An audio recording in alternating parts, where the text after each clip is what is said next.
Uma Thomas MLA 18 അടി പൊക്കമുള്ള സ്റ്റേജിൽ നിന്ന് താഴെ വീണ് ഗുരുതരമായ പരിക്കുകളോടെ ആശുപത്രിയിൽ പ്രവേശിച്ചിരിക്കുകയാണ്. നട്ടെല്ലിനും തലച്ചോറിനും പരിക്കുണ്ട്. വെന്റിലേറ്ററിലാണ്.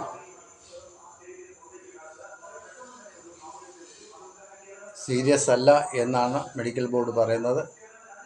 അവരുടെ ചികിത്സയ്ക്ക് മെഡിക്കൽ ബോർഡ് രൂപീകരിച്ചിട്ടുണ്ട്. ഇപ്പോൾ ചികിത്സയിലാണ്.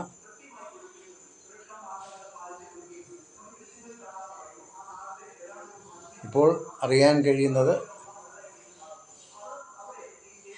കുഴപ്പമില്ല എന്നാണ് ഇപ്പോൾ അറിയാൻ കഴിയുന്നത്. എങ്കിലും പറയാറായിട്ടില്ല. ശസ്ത്രക്രിയ ചിലപ്പോൾ വേണ്ടിവരും എന്നാണ് പറയുന്നത് ഡോക്ടർമാർ.